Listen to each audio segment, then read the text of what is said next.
ಇದನ್ನ ಫುಲ್ ಮಾಡಿ ತೆಗಿಬೇಕಾಗತ್ತೆ. ಇದರಿಂದ ನಾವು ಗ್ರಾಫಿಕ್ ಕಾರ್ಡನ್ನು ಬಿಚ್ಚಿ ತೆಗೆದಿದ್ದೀವಿ. Hi friends, welcome to Kannada tech. ನಾನು ಮಂಜುನಾಥ್. ಇವತ್ತಿನ ವಿಡಿಯೋದಲ್ಲಿ ಏನು ನೋಡ್ತೀವಿ ಅಂದರೆ, ಒಂದು ಕಂಪ್ಯೂಟರ್ನ ಬೇಸಿಕ್ ವಿಷಯ ಎಲ್ರಿಗೂ ಗೊತ್ತು. So monitor, keyboard, mouse, CPU ಅಂತ ನಮ್ಮ ಸ್ಕೂಲ್ನಲ್ಲೆಲ್ಲ ಹೇಳ್ಕೊಟ್ಟಿರ್ತಾರೆ. ಆದರೆ ನಮ್ಮ ಸ್ಕೂಲ್ನಲ್ಲಿ ಕಂಪ್ಯೂಟರ್ನ ಒಳಗಡೆ ಏನಿದೆ, ಒಂದು CPU ನ ಒಳಗಡೆ ಏನಿದೆ ಅಂತ ಕರೆಕ್ಟಾಗಿ ಹೇಳ್ಕೊಟ್ಟಿರಲ್ಲ. ಸೊ ಇದು ಕೆಲವೊಬ್ರಿಗೆ ಗೊತ್ತಿರ್ಬೋದು, ಕೆಲವೊಬ್ರಿಗೆ ಗೊತ್ತಿರಲ್ಲ. ಸೊ ಯಾರಿಗೆ ಗೊತ್ತಿಲ್ವೋ ಅವ್ರು ಕಂಟಿನ್ಯೂಸ್ ಆಗಿ ವಿಡಿಯೋ ನೋಡಿ, ಇಲ್ಲಾಂದ್ರೆ ಗೊತ್ತಿರೋರು ಈ ಒಂದು ವಿಡಿಯೋನ ಮಕ್ಕಳಿಗೆ ಕಳಿಸಿ. ಸೊ ಮಕ್ಕಳು ನೋಡಿದ್ರೆ ಅವರಿಗೆ ಸ್ವಲ್ಪ ಕಂಪ್ಯೂಟರ್ನ ಬಗ್ಗೆ ನಾಲೆಡ್ಜ್ ಕೂಡ ಸಿಗುತ್ತೆ. ಸೊ ಮರಿತೇನೆ ವಿಡಿಯೋನ ಶೇರ್ ಮಾಡಿ. ಓಕೆ, ಸೊ ನಿಮ್ಮ ಮಕ್ಕಳಿಗೂ ತೋರಿಸಿ, ಎಲ್ಲ ಸ್ಟೂಡೆಂಟ್ಸಿಗೂ ತೋರಿಸಿ. ಓಕೆ, ಸೊ ಯಾಕಂದ್ರೆ ಇದೆಲ್ಲ ತುಂಬಾ ಇಂಪಾರ್ಟೆಂಟ್. ಫ್ಯೂಚರ್ನಲ್ಲಿ ಅವರಿಗೆ ಕಂಪ್ಯೂಟರ್ ತುಂಬಾನೇ ಬೇಕಾಗುತ್ತೆ, ಅದನ್ನೆಲ್ಲ ಕಲಿಬೇಕಾಗುತ್ತೆ. ಓಕೆ, ಸೊ ಈಗ ಕಂಪ್ಯೂಟರ್ CPU ಇಲ್ಲಿದೆ. ಓಕೆ, ಸೊ ಪವರ್ ಎಲ್ಲ ಕೊಟ್ಟು ಆನ್ ಅಲ್ಲಿದೆ. ಸೊ ಆನ್ ಅಲ್ಲಿದ್ದಾಗ ಯಾರು ವರ್ಕ್ ಮಾಡಕ್ ಹೋಗ್ಬೇಡಿ. ಓಕೆ, ಸೊ ಡಿಸ್ಪ್ಲೇ ಕೂಡ ಆನ್ ಅಲ್ಲಿದೆ, ನೀವು ನೋಡ್ಕೊಬಹುದು. ಸೊ ಈಗ ಈ ಒಂದು ಪವರ್ ಸಪ್ಲೈ ಅಲ್ಲಿ ಎರಡು ವೈರ್ ಅನ್ನ ಕನೆಕ್ಟ್ ಮಾಡ್ಕೊಂಡಿದೀವಿ. ಓಕೆ, ಸೊ ಎರಡು ಪ್ಲಗ್ ಇದೆ. ಇದೇನಿದೆ, ಇದು ಡಿಸ್ಪ್ಲೇ. ಓಕೆ, ಮಾನಿಟರ್ ಇಂದು ಇದನ್ನ ಪವರ್ ತೆಗೆದ್ಬಿಡೋಣ. ಇದಿದೆಯಲ್ವಾ, ಸೊ ಈ ಕೇಬಲ್ ಇಲ್ಲಿ ಕನೆಕ್ಟ್ ಆಗಿರೋದು, ಇಲ್ಲಿ ನೋಡ್ಕೊಬಹುದು ನೀವು. ಇದೊಂದು ಪವರ್ ಸಪ್ಲೈ ಕೇಬಲ್ ಆಗಿದೆ. ಸೊ ಇದನ್ನ ನಾವು ಡಿಸ್ಕನೆಕ್ಟ್ ಮಾಡಿದೀವಿ. ಓಕೆ, ಬೇಸಿಕ್ ಇಂದ ಎಲ್ಲವನ್ನೂ ಹೇಳ್ಕೊಡ್ತೀನಿ. ಸೊ ನೀವಿಲ್ಲಿ ನೋಡ್ಕೊಬಹುದು, ಇಲ್ಲಿ ಎರಡು ಕೇಬಲ್ ಅನ್ನ ಕನೆಕ್ಟ್ ಮಾಡಿದಿವಲ್ಲ, USB ಕೇಬಲ್. ಒಂದು ಮೌಸ್ ಇಂದು, ಇನ್ನೊಂದು ಕೀಬೋರ್ಡ್ ಇಂದು. ಇದನ್ನ ತೆಗಿತೀನಿ. ಇದೆಲ್ಲ ನಾವು ಎಕ್ಸ್ಟರ್ನಲ್ ಆಗಿ USB ಡಿವೈಸ್ ಎಲ್ಲ ಹಾಕಿರ್ತೀವಿ. ಓಕೆ, USB ಆ್ಯಪ್ ಎಲ್ಲ ಹಾಕ್ಲಿಕ್ಕೆ, ಕಾರ್ಡ್ ರೀಡರ್ಸ್. ಇದು ಕೂಡ ಅದು ಕಾರ್ಡ್ ರೀಡರ್ ಹಾಕ್ಲಿಕ್ಕೆ, ಅಥವಾ ನಮ್ಮ ಫೋನ್ USB ಕೇಬಲ್ ಇದೆಯಲ್ಲ, ಅದು ಬೇಸಿಕ್. ಓಕೆ, ಇನ್ನು ನೆಕ್ಸ್ಟ್ ನೋಡೋದಾದ್ರೆ ಇದೊಂದು HDMI ಕೇಬಲ್ ಆಗಿರುತ್ತೆ. ಓಕೆ, ಸೊ ಇದು ಏನಕ್ಕೆ ಅಂತ ನೋಡೋದಾದ್ರೆ, ನಮ್ಮ ಡಿಸ್ಪ್ಲೇ ಇದೆಯಲ್ವಾ, ಮಾನಿಟರ್, ಸೊ ಅದಕ್ಕೆ ಕನೆಕ್ಷನ್, ಇದರಿಂದ ಕನೆಕ್ಷನ್ ಹೋದ್ರೆ ತಾನೇ ಅಲ್ಲೆಲ್ಲ ಡಿಸ್ಪ್ಲೇ ಆಗೋದು. ಸೊ ಅದಕ್ಕೋಸ್ಕರ ಇದು. ಸೊ ಇದನ್ನು ನಾನು ಡಿಸ್ಕನೆಕ್ಟ್ ಮಾಡ್ತಿದ್ದೀನಿ. ಇದೆಲ್ಲ ಎರಡಿದೆಯಲ್ಲ, ಒಂದು ಬ್ಲೂಟೂತ್ ಕಾರ್ಡ್ ಆಗಿರುತ್ತೆ, ಇನ್ನೊಂದು ವೈಫೈ ಕಾರ್ಡ್ ಆಗಿರುತ್ತೆ. ಸೊ ಇದನ್ನು ನಾವು ತೆಗೆದುಬಿಡೋಣ. ಸೊ ಇದೆಲ್ಲ ನೋಡ್ಲಿಕ್ಕೆ ಈ ಥರ ಇರುತ್ತೆ. ಕೆಲವೊಂದು ಮದರ್ ಬೋರ್ಡ್ನಲ್ಲಿ ಬ್ಲೂಟೂತ್ ವೈಫೈ ಇರಲ್ಲ. ಸೊ ಅಂಥವ್ರು ಇದನ್ನು ತಗೊಂಡು ಹಾಕ್ಕೊಬಹುದು. ಸೊ ನೀವೀಗ ನೋಡ್ಕೊಬಹುದು, ಇಲ್ಲಿ ತೆಗೆದಿಟ್ಟಿದ್ದೀನಿ. ಸೊ ಇದನ್ನ ನಾವೀಗ ಓಪನ್ ಮಾಡೋಣ. ಸೊ ಅದಕ್ಕೆ ಇಲ್ಲಿ ಎರಡು ಸ್ಕ್ರೂ ತರ ಕೊಟ್ಟಿದಾರಲ್ಲ, ಇದನ್ನ ನಾವು ಲೂಸ್ ಮಾಡೋಣ. ಓಕೆ, ಸೊ ಈಗ ಲೂಸ್ ಆಗ್ತಿದೆ. ಸೊ ಇಲ್ಲಿ ನಾವು HDMI ಕೇಬಲ್ ಅನ್ನು ಹಾಕೊಬಹುದು, ಅದನ್ನ ಬಿಟ್ಟರೆ ಇಲ್ಲಿ ಹಾಕೊಬಹುದು. ಇನ್ನು ನೆಕ್ಸ್ಟ್ ಡಿಸ್ಪ್ಲೇಗೆ ಇನ್ನೊಂದು ಅಡಾಪ್ಟರ್ ಕೂಡ ಇದೆ, VGA ಪೋರ್ಟ್ ಅಂತ. ಅದನ್ನು ಕೂಡ ಯೂಸ್ ಮಾಡಿಕೊಂಡು ನಾವು ಡಿಸ್ಪ್ಲೇ ಅಥವಾ ಮಾನಿಟರ್ನ ಕನೆಕ್ಷನ್ ಅನ್ನ ಮಾಡ್ಕೊಬಹುದು. ಸೊ ಈ ತರ ನಾವು ಈ ಒಂದು CPU ಅನ್ನ ಓಪನ್ ಮಾಡಬಹುದು. ಫುಲ್ ಆಗಿ ಓಪನ್ ಮಾಡಿಲ್ಲ, ತೋರಿಸ್ತೀನಿ. ಓಕೆ, ಬನ್ನಿ. ಬಾರಿ ಧೂಳಿದೆ, ಸೊ ಧೂಳೆಲ್ಲ ಸೇರ್ಕೊಂಡಿರುತ್ತೆ, ಏನೂ ಮಾಡೋಕ್ಕಾಗಲ್ಲ. ಸೊ ಈಗ ನಾನು ಸಿಂಪಲ್ ಆಗಿ ಸ್ವಲ್ಪ ಎಕ್ಸ್ಪ್ಲೇನ್ ಮಾಡ್ತೀನಿ. ಇಲ್ಲಿದೆಯಲ್ವಾ, ಇದು ಪವರ್ ಸಪ್ಲೈ, SMP ಅಂತಾನೂ ಕರೀತಾರೆ, ಅಥವಾ PSU ಅಂತಾನೂ ಕರೀತಾರೆ. ಸೊ ಫಸ್ಟ್ ನಾವು ಪವರ್ ಸಪ್ಲೈ ಕೊಡ್ತೀವಲ್ಲ, 230 ವೋಲ್ಟ್ಸ್ AC ಸಪ್ಲೈ, ಅದನ್ನ ನಾವು ಇಲ್ಲಿ ಕನೆಕ್ಷನ್ ಮಾಡ್ತೀವಿ. ಸೊ ಅದು ಡೈರೆಕ್ಟ್ ಆಗಿ ಇಲ್ಲಿ ಬಂದು ಗ್ರಾಫಿಕ್ ಕಾರ್ಡ್ ಇದೆಯಲ್ವಾ, ಸೊ ಇದಕ್ಕೆ ಎಷ್ಟು ಸಪ್ಲೈ ಹೋಗಬೇಕು, ಎಷ್ಟು ವಾಟ್ಸ್ ಕರೆಂಟ್ ಹೋಗಬೇಕು, ಮತ್ತೆ CPU ಫ್ಯಾನಿಗೆ ಎಷ್ಟು ವಾಟ್ಸ್ ಕರೆಂಟ್ ಹೋಗಬೇಕು, ಮತ್ತೆ ಮದರ್ ಬೋರ್ಡಿಗೆ ಎಷ್ಟು ವಾಟ್ಸ್ ಕರೆಂಟ್ ಹೋಗಬೇಕು, ಅದನ್ನೆಲ್ಲದನ್ನು ಡಿಸೈಡ್ ಮಾಡಿ ಸಪ್ರೇಟ್ ಮಾಡಿ ಇವರಿಗೆಲ್ಲದಕ್ಕೂ ಈ ಒಂದು ಪವರ್ ಅನ್ನ ಇದು ಸಪ್ಲೈ ಮಾಡುತ್ತೆ. ಸೊ ಆ ತರ ಇದು ವರ್ಕ್ ಆಗುತ್ತೆ. ಇನ್ನು ಇದನ್ನ ನಾನು ಓಪನ್ ಮಾಡಿ ಇನ್ನೂ ಬೇರೆ ಏನೆಲ್ಲ ಇದೆ ಅಂತ ಎಕ್ಸ್ಪ್ಲೇನ್ ಮಾಡ್ತೀನಿ. ಓಕೆ, ಎಕ್ಸ್ಪ್ಲೇನ್ ಮಾಡ್ತಾನೆ ಓಪನ್ ಮಾಡ್ತೀನಿ. ಸೊ ಇದೆಯಲ್ವಾ, ಇದು ಗ್ರಾಫಿಕ್ ಕಾರ್ಡ್. ಗ್ರಾಫಿಕ್ ಕಾರ್ಡ್ ಏನಕ್ಕೆ ಯೂಸ್ ಆಗುತ್ತೆ ಅಂದರೆ, ಫಾರ್ ಎಕ್ಸಾಂಪಲ್ ನಾರ್ಮಲ್ ಆಗಿ ನೀವು ಮೈಕ್ರೋಸಾಫ್ಟ್ ಎಕ್ಸೆಲ್, ಪವರ್ ಪಾಯಿಂಟ್ ಅದೆಲ್ಲ ಯೂಸ್ ಮಾಡ್ತಿದ್ದೇನೆ ಅಂದರೆ ಗ್ರಾಫಿಕ್ ಕಾರ್ಡ್ ಬೇಡ. ಆದರೆ video editing work, photo editing work ಅಥವಾ ಗೇಮ್ಸ್ ಎಲ್ಲ ಆಡಬೇಕು ಅಂದರೆ ಗ್ರಾಫಿಕ್ ಕಾರ್ಡ್ ಮಸ್ಟ್ ಆಗಿ ಬೇಕಾಗತ್ತೆ. ಯಾಕಂದರೆ ಗ್ರಾಫಿಕ್ ಪ್ರೊಸೆಸಿಂಗ್ ಅನ್ನು ಮಾಡೋಕ್ಕೆ. ಸೊ ಗ್ರಾಫಿಕ್ ಕಾರ್ಡನ್ನು ಓಪನ್ ಮಾಡಬೇಕು ಅಂದರೆ ಇಲ್ಲೇನು ಮಾಡಬೇಕು ಅಂದರೆ, ಇಲ್ಲಿ ಸ್ಕ್ರೂವನ್ನು ಕೊಟ್ಟಿದ್ದಾರಲ್ವ, ಇದನ್ನು ನಾವು ತಗೊಳ್ಳೋಣ, ಅಂದರೆ ಬಿಚ್ಚಿ ತೆಗಿಯೋಣ. ಓಕೆ, ಇಲ್ಲಿ ಸ್ಕ್ರೂವನ್ನು ಬಿಚ್ಚಾಯಿತು. ಈಗ ಇಲ್ಲಿ ಈ ಒಂದು ಕೇಬಲ್ ಇದೆಯಲ್ವಾ, ಇದು 8 ಪಿನ್ ಕನೆಕ್ಟರು, ಇದನ್ನು ತೆಗಿಯೋಣ ನಾವು. ಸೊ ಇದನ್ನು ನಾವೀಗ ಬಿಚ್ಚಿ ತೆಗ್ದಾಯಿತು. 6 ಪಿನ್ ಪ್ಲಸ್ 2 ಪಿನ್ ಇಂದು. ಸೊ ಇದನ್ನು ತೆಗ್ದಾಯ್ತಲ್ವಾ. ಸೊ ಈ ಒಂದು ಗ್ರಾಫಿಕ್ ಕಾರ್ಡನ್ನು ನಾವು ಫುಲ್ಲಾಗಿ ಬಿಚ್ಚಿ ತೆಗೀಲಿಕ್ಕೆ ಇದು ಇನ್ನೂ ಕನೆಕ್ಟೆಡ್ ಆಗೇ ಇದೆ.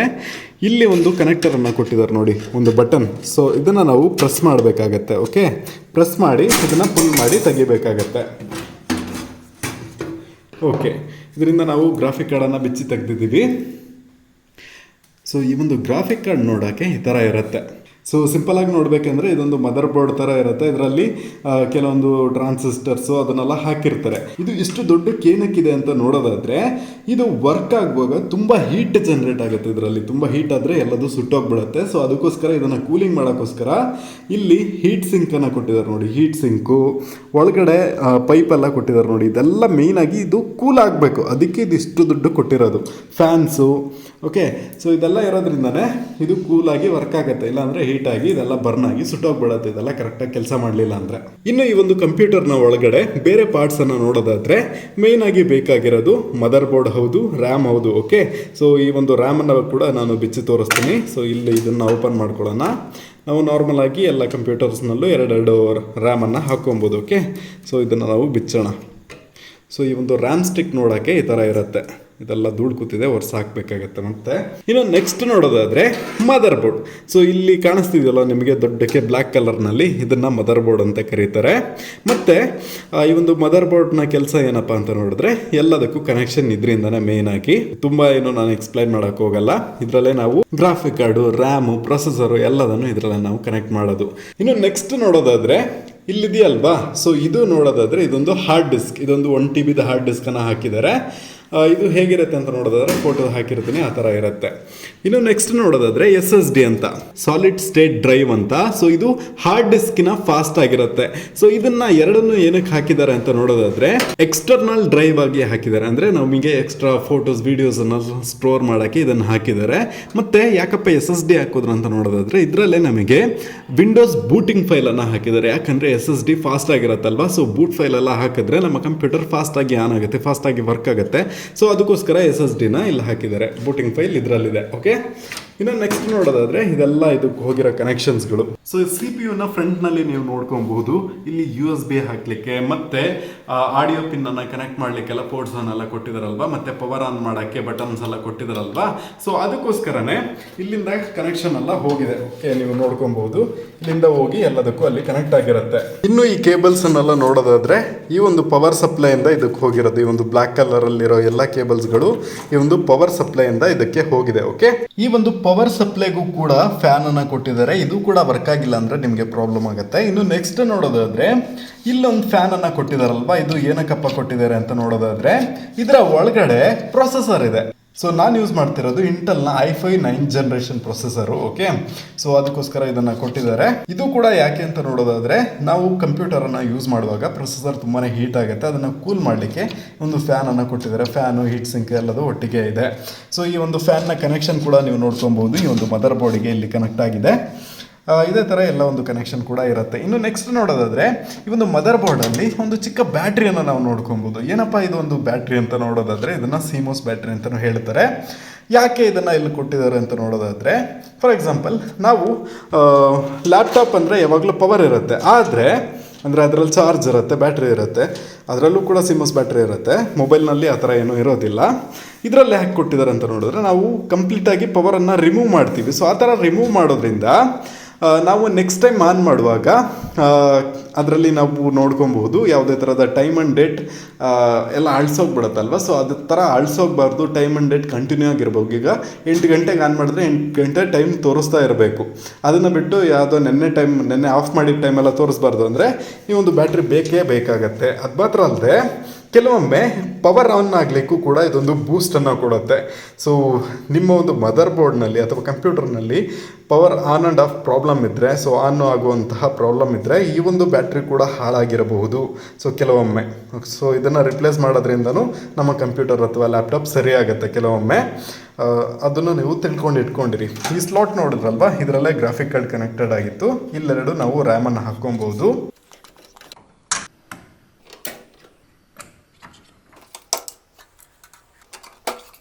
ಸೊ ಈ ಒಂದು CPU ಫ್ಯಾನ್ ಅನ್ನ ನಾವು ಈ ತರ ಡಿಸ್ಕನೆಕ್ಟ್ ಮಾಡ್ಕೊಬಹುದು. ಸೊ ನೀವೀಗ ಇಲ್ಲಿ ಒಳಗೆ ನೋಡ್ಕೊಬಹುದು, ಇದನ್ನ ಪ್ರೊಸೆಸರ್ ಅಂತ ಹೇಳ್ತಾರೆ. ಫಸ್ಟ್ ನಾವು ಇದರಲ್ಲಿರೋ ಧೂಳನ್ನೆಲ್ಲ ಒರೆಸ್ಕೊಳ್ಳೋಣ, ಆಮೇಲೆ ಇದನ್ನ ನಾವು ಓಪನ್ ಮಾಡ್ಕೊಳ್ಳೋಣ. ಓಕೆ,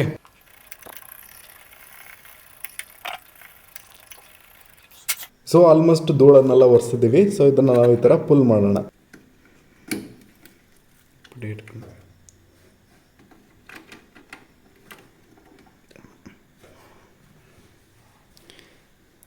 ಸೊ ನಿಮಗೀಗ ಚಿಕ್ಕದಾಗಿ ಒಂದು ಐಟಮ್ ಕಾಣಿಸ್ತಿದೆಯಲ್ವಾ, ಸೊ ಇದನ್ನು ಪ್ರೊಸೆಸರ್ ಅಂತ ಹೇಳ್ತಾರೆ.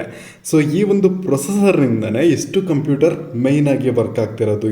ಎಲ್ಲ ಪ್ರೊಸೆಸಿಂಗು ಈ ಒಂದು ಪ್ರೊಸೆಸರ್ನಲ್ಲೇ ನಡೆಯುತ್ತೆ. ಸೊ ಇದಿಲ್ಲ ಅಂದರೆ ಇದು ವರ್ಕೇ ಆಗಲ್ಲ. ಇದೊಂಥರ ಬ್ರೈನ್ ಇದ್ದಂಗೆ ಈ ಒಂದು ಕಂಪ್ಯೂಟರ್ಗೆ. ಓಕೆ, ಸೊ ಈ ಒಂದು ಪವರ್ ಸಪ್ಲೈ ಇದೆಯಲ್ಲ, ಇದೊಂಥರ ಹಾರ್ಟ್ ಇದ್ದಂಗೆ, ಇದೊಂಥರ ಬಾಡಿ ಇದ್ದಂಗೆ. ಇದೆಲ್ಲ ಇದ್ರೇ ಒಂದು ಕಂಪ್ಯೂಟರ್ ಫುಲ್ಲಾಗಿ ವರ್ಕ್ ಆಗೋದು. ಸೊ ಇದನ್ನು ನಾವು ಇಲ್ಲೆಲ್ಲೂ ಟಚ್ಚೆಲ್ಲ ಮಾಡಬಾರ್ದು. ಟಚ್ಚೆಲ್ಲ ಮಾಡಿದ್ರೆ ಈಗ ನಮ್ಮ ಬಾಡಿಯಲ್ಲಿ ಎಲೆಕ್ಟ್ರೋಸ್ಟ್ಯಾಟಿಕ್ ಡಿಸ್ಚಾರ್ಜ್ ಅಂತ ಇರುತ್ತೆ, ಅಂದರೆ ಕರೆಂಟ್ ಇರುತ್ತೆ. ಅದು ಸ್ವಲ್ಪ ತಾಗಿದ್ರೂ ಕೂಡ ಇದು ಹಾಳಾಗುವಂತಹ ಸಾಧ್ಯತೆ ಜಾಸ್ತಿ ಇರುತ್ತೆ. ಸೊ ಇಲ್ಲೆಲ್ಲ ನಾವು ಮುಟ್ಲಿಕ್ಕೆ ಹೋಗಬಾರ್ದು. ಓಕೆ, ಸೊ ಇದನ್ನು ಹೇಗಿತ್ತೋ ಹಾಗೆ ನಾವು ಹಾಕ್ಬಿಡೋಣ. ನೀವು ಅಲೈನ್ಮೆಂಟನ್ನು ಕರೆಕ್ಟಾಗಿ ನೋಡ್ಕೊಳ್ಳಿ. ತಪ್ಪಾಗಿ ಹಾಕಿದ್ರೆ ಎಲ್ಲ ಹೊಗೆ ಹಾಕ್ಕೊಂಡು ಹೋಗ್ಬಿಡುತ್ತೆ. ನಾನು ಹೇಗೆ ತೆಗ್ದಿದ್ನೋ ಹಾಗೆ ಹಾಕ್ತಾ ಇದ್ದೀನಪ್ಪ. ಓಕೆ, ಸೊ ನಾವು ಅಲೈನ್ಮೆಂಟಲ್ಲಿ ಕರೆಕ್ಟಾಗಿ ಹಾಕಿದ್ದೀವಿ. ಸೊ ಇದನ್ನು ಇಲ್ಲಿ ಹಾಕೋಣ. ಓಕೆ, ಇದು ಈಗ ಲಾಕ್ ಆಯಿತು. ಸೊ ಇದಿಷ್ಟು ಈ ಒಂದು ಕಂಪ್ಯೂಟರ್ನ ಒಳಗೆ ಇರುವ ಭಾಗಗಳು. ಓಕೆ, ಸೊ ಈಗ ಈ ಒಂದು ರ್ಯಾಮ್ ಸ್ಟಿಕ್ಕನ್ನು ನಾವು ಇಲ್ಲಿ ಹಾಕ್ಕೊಳ್ಳೋಣ. ಹೀಗೆ ಇಟ್ಬಿಟ್ಟು ನಾವಿಲ್ಲಿ ಪ್ರೆಸ್ ಮಾಡಿದ್ರೇ ಸಾಕು, ಅದು ಆಟೋಮೆಟಿಕ್ಕಾಗಿ ಇಲ್ಲಿ ಲಾಕ್ ಮಾಡ್ಕೊಳ್ಳುತ್ತೆ. ಓಕೆ, ಇನ್ನು ನೆಕ್ಸ್ಟು ನಾವು ಒಂದು ಹೊಸ ರ್ಯಾಮನ್ನು ತೊಗೊಂಡಿದ್ವಿ ಇನ್ನೊಂದು ಹಾಕಲಿಕ್ಕೆ 8 GB. ಸೊ ನೀವು ರ್ಯಾಮನ್ನು CPU ಹಾಕ್ತೀರಂದರೆ ಆಲ್ಮೋಸ್ಟ್ ಸೇಮ್ ಇರುವಂತಹ ರ್ಯಾಮನ್ನು ಹಾಕಬೇಕಾಗುತ್ತೆ. ಫಾರ್ ಎಕ್ಸಾಂಪಲ್ 8 GB ಅಂದರೆ 8 GB, ಅಥವಾ 16 GB ಇದ್ದರೆ ಆಲ್ರೆಡಿ ನೀವು ಇನ್ನೊಂದು 16 GB ಹಾಕಬೇಕಾಗುತ್ತೆ. ಸೊ ಆ ಥರ ನೀವು ಹಾಕಬೇಕಾಗತ್ತೆ. ಸೊ ಈಗ ಇದನ್ನು ತಗೊಂಡಿದ್ವಲ್ಲ, ಸೊ ಇದನ್ನು ಹಾಕಬೇಕು, ಹೇಗೂ ಕಂಪ್ಯೂಟರ್ನ ಓಪನ್ ಮಾಡಬೇಕು. ಸೊ ಅದಕ್ಕೋಸ್ಕರ ಒಂದು ವೀಡಿಯೋನ ರೆಕಾರ್ಡ್ ಮಾಡ್ಕೊಂಡ್ಬಿಟ್ರೆ ಚೆನ್ನಾಗಿರತ್ತಲ್ವ, ಎಲ್ರಿಗೂ ಯೂಸ್ ಆಗುತ್ತಲ್ವ ಅಂತ ಹೇಳಿ ವಿಡಿಯೋನ ನಾವು ರೆಕಾರ್ಡ್ ಮಾಡಿದ್ವಿ. ಸೊ ನೀವು ಯಾವುದೇ ಒಂದು ಎಲೆಕ್ಟ್ರಾನಿಕ್ ಐಟಮ್ನ ಹ್ಯಾಂಡಲ್ ಮಾಡುವಾಗ ನೀವು ಬರೀ ಕೈಯಲ್ಲಿ ಇಲ್ಲೆಲ್ಲ ಮುಟ್ಟಕ್ಕೆ ಹೋಗ್ಬಾರ್ದು. ಓಕೆ, ಸೊ ನೀವು ಎಲ್ಲಿ ಟಚ್ ಮಾಡಿದ್ರೆ ಇದಕ್ಕೆ ಪವರ್ ಸಪ್ಲೈ ಎಲ್ಲ ಹೋಗಲ್ವಾ ಅಂತಹ ಜಾಗದಲ್ಲಿ ನೀವು ಟಚ್ ಮಾಡಬೇಕಾಗತ್ತೆ. ಓಕೆ, ಈಗ ಫ್ಯಾನನ್ನು ಕನೆಕ್ಟ್ ಮಾಡಾಯಿತು. ಇದನ್ನು ನಾವೀಗ ಲಾಕ್ ಮಾಡ್ಕೊಳ್ಳೋಣ. ಓಕೆ, ಫಸ್ಟ್ ಹೇಗಿತ್ತು ಹಾಗೆ ಲಾಕ್ ಮಾಡೋಣ.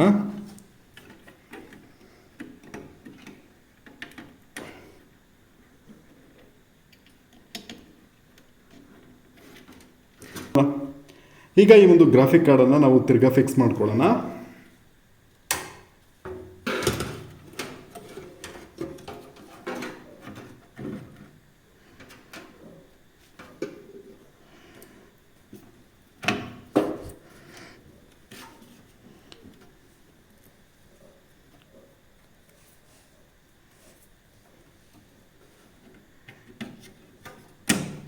ಸೊ ನೀವೀಗ ಈ ಒಂದು CPU ನ ಒಳಗಡೆ ಏನೆಲ್ಲ ಪಾರ್ಟ್ಸ್ ಇದೆ ಅಂತ ತಿಳ್ಕೊಂಡ್ರಿ. ಇನ್ನೂ ಕೆಲವೊಂದು ಪಾರ್ಟ್ಸ್ ಎಲ್ಲ ಇದೆ, ಎಲ್ಲದನ್ನು ನಾನು ಎಕ್ಸ್ಪ್ಲೇನ್ ಮಾಡಿಲ್ಲ. ನನಗೆ ಎಷ್ಟು ಗೊತ್ತೋ ಅದನ್ನು ಮಾತ್ರ ಎಕ್ಸ್ಪ್ಲೇನ್ ಮಾಡಿದ್ದೀನಿ. ಓಕೆ, ಸೊ ನಿಮಗೆ ಈ ಒಂದು ವಿಡಿಯೋ ಇಷ್ಟ ಆಗಿದ್ರೆ ಲೈಕ್ ಮಾಡಿ. ನಾನು ಮೊದಲೇ ಹೇಳ್ದಂಗೆ ಈ ವಿಡಿಯೋನ ಇಂಪಾರ್ಟೆಂಟ್ ಆಗಿ ಎಲ್ರಿಗೂ ಶೇರ್ ಮಾಡಿ. ಲೈಕ್ ಮಾಡಿಲ್ಲ ಅಂದರೂ ಪರವಾಗಿಲ್ಲ. ಓಕೆ, ಸೊ ನಿಮಗೇನಾದರೂ ಡೌಟ್ಸ್ ಇದ್ದರೆ ನೀವು ಕಮೆಂಟ್ ಬಾಕ್ಸಲ್ಲಿ ಕೇಳ್ಬೋದು, ಅಥವಾ ನನ್ನ ಇನ್ಸ್ಟಾಗ್ರಾಮ್ ಪೇಜಲ್ಲೂ ಬಂದು ಕೇಳಬಹುದು. ನನಗೆ ಫ್ರೀ ಟೈಮ್ ಇದ್ದಾಗ ನಾನು ರಿಪ್ಲೈ ಮಾಡ್ತೀನಿ. ಸೊ ಮತ್ತೆ ನೀವಿನ್ನು ಕನ್ನಡ ಟೆಕ್ ಚಾನಲ್ಗೆ ಸಬ್ಸ್ಕ್ರೈಬ್ ಮಾಡ್ಕೊಂಡಿಲ್ಲ ಅಂದರೆ ಸಬ್ಸ್ಕ್ರೈಬ್ ಮಾಡಿಕೊಂಡು ಪಕ್ಕದಲ್ಲಿರುವ ಬೆಲ್ ಬಟನ್ ಅನ್ನು ಕ್ಲಿಕ್ ಮಾಡ್ಕೊಳ್ಳಿ. ಸೊ ನಾನು ಇದೇ ರೀತಿ ಬೇರೆ ಬೇರೆ ಹೊಸ ಟೆಕ್ನಾಲಜಿ ವಿಡಿಯೋಸ್ಗಳನ್ನು ಹಾಕ್ತಾ ಇರ್ತೀನಿ. ಅದನ್ನು ಕೂಡ ನೀವು ನೋಡಿ, ಫಾಲೋ ಮಾಡಿ, ಫ್ರೆಂಡ್ಸ್ ಜೊತೆ ಶೇರ್ ಮಾಡಿ, ಸಪೋರ್ಟ್ ಮಾಡಿ. ಇವತ್ತಿನ ವಿಡಿಯೋದಲ್ಲಿ ಇಷ್ಟನ್ನೇ. Thank you for watching and Jai Hind.